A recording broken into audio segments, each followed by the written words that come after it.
Hello everyone and welcome back to my channel Single Mother After Abuse. I hope you all had a wonderful and Merry Christmas, as I'm always thinking of my subscribers here on YouTube. Please make sure you are staying safe, positive and healthy as we are going into 2022 very, very soon. I have taken some time away to focus on other projects, but I promise 2022 uploads will be regular. Make sure you subscribe if you feel you can relate to any of my videos, as we are a community. Today's video is differences and similarities between the avoidant and the narcissist. So let's dive in. As most of you know, I was dating a narcissist for 7.5 years. If you don't know what a narcissist is, I encourage you to look at my video, What is a Narcissist?, before listening to this video so you can get an in-detail description of the traits they hold. After the narcissist, I found myself seeing a fearful avoidant for just over a year. Notice I said seeing and not dating, but I will explain this a little later. There are a few types of avoidance, such as the dismissive avoidance, the fearful avoidant, and the secure avoidant. But in this video, I will talk about the fearful avoidant because that is the one I'm familiar with. Having this personality disorder usually develops from childhood when a child's parent or a caregiver doesn't display comfort and affection. This is very similar to how narcissism develops. The child learns to rely on themselves for their own soothing and comfort and can appear very well put together. The difference here between a narcissist and an avoidant will be that someone with avoidant personality disorder can be helped with therapy, whereas narcissists won't seek therapy or accept help because more times they are wrapped up in themselves, failing to acknowledge they even have a problem. Narcissists think their way is always best. An avoidant has fear of rejection and may show signs of depression. If your avoidant is anything like my ex-avoidant, they would never put a title on your relationship because they are afraid of being too close to you, but in the next breath, afraid to be distant. They would run away from their feelings, often experiencing emotional storms.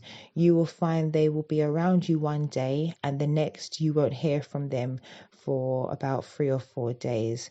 This is where they are comfortable.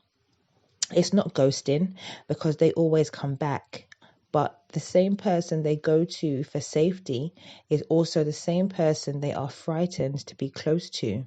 I will always remember the avoidant saying to me, I know what you want. I know what you want. Often telling me we should let things play out rather than putting a title on things. Also, when I said about we was seeing each other and not dating, he would always say, we don't need dates. We don't need to go out on dates. Just another reason not to get close to me and get to know each other a little bit more. Okay, so that's how they are. This was his way of keeping me at bay. He was scared of commitment, yet he knew he wanted me in his life because we spoke about having children. The avoidant will never push himself to be the best version of himself. There was so much potential, but he was always fearful of something, and that something was being judged. Like narcissists, they care about the opinion of others and speak about celebrities that they may know or celebrities that they've surrounded themselves with just because they like the attention. A man I was speaking to with avoidant personality gave me this statement. He said, on one hand, you don't want to live in constant fear of rejection, being judged, and feeling inadequate. But on the other hand, you also don't want to feel completely alone, depressed, and living a life without purpose. So instead, you do something kind of in between, avoiding most stuff, flying under the radar, doing the bare minimum, just to get by and not feel completely overwhelmed. But deep inside, you feel like you're wasting your life because you know you have so much more to give. But the question is always how. This disorder really sucks, but I still try to love life as much as I can. Gotta work with what you got and keep fighting the good fight. So as I explained, the avoidant will never be the best version of himself. He will, in other words, remain stuck. Okay. Dating an avoidant for me can be extremely challenging and difficult, or for any other woman dating a fearful avoidant. But believe me, it takes a lot of patience if you do want to work through it. Although I'm no longer dating the avoidant due to his tendency to have an impulsive nature, this behavior reminded me of the ex-narcissist. He would be verbally abusive when he was triggered, then apologize straight away when he has realized you are pulling away. My ex-narcissist used to be physically abusive as well as verbally, then to buy me gifts as a way to soothe things over between us. Narcissists are unlikely to apologize with their words. They would rather act like nothing happened, expecting you both to act normal the next day after you've had a disagreement. Avoidants tend to get into relationships for the certainty of being liked, whereas narcissists enter relationships because they've identified a gain from it. So you could have money, you could have a home, know well-known people, or simply because you helped him out when he was less fortunate in a situation. Narcissists like the feeling of appearing well put together also. That's why they may upload pictures of their new supply, or flash their holiday pictures, or upload statuses on how well they look after their children, although they're not. They like to portray themselves as a victim too. That's why you always hear them speak low of you or the mother of their children, That's their way of recruiting enablers and flying monkeys. They lack empathy, but the avoidant doesn't. The avoidant may hide away in his feelings and how can I say this, replay events in their minds that have affected him with hurt. The avoidant and I, unfortunately, have not spoken for 2 months, but in that time, he has texted from a different number and created fake accounts to reach out. When an avoidant has a deep connection with someone, they have the tendency to become obsessed with that person. Off topic, the ex-avoidant would buy likes on Instagram to boost his pictures, often responding to constructive criticism negatively.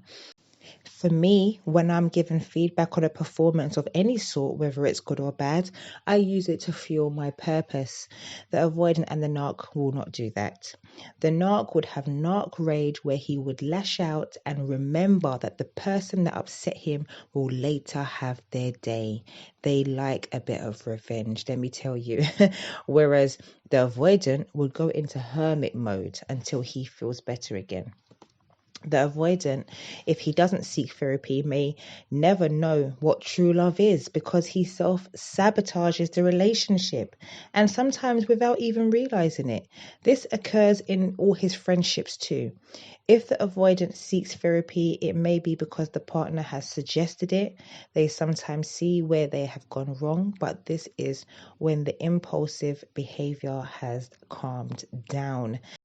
Being in a relationship with the avoidant will often make you feel confused. You don't know where the relationship is heading, and you will often be triggered by certain things he or she says because they are not clear with their own needs. They won't realize the things they say would often hurt their partner, so be aware. They may think they're being real when really they're being rude. Okay, the avoidant tends to focus on your flaws and as an excuse to not make a relationship work, whereas the narcissist will stick it out if he feels there is a gain in the relationship. He will cheat, lie, and make you feel like crap after the love bombing stage has completely gone, where the avoidant is surprisingly loyal to one person. Okay, the narcissist will not leave you because there is a gain. It's that simple. Okay, that's all I have for you today, ladies. Make sure you subscribe and like the video if you are familiar, as there are more topics on the way. See you in the new year.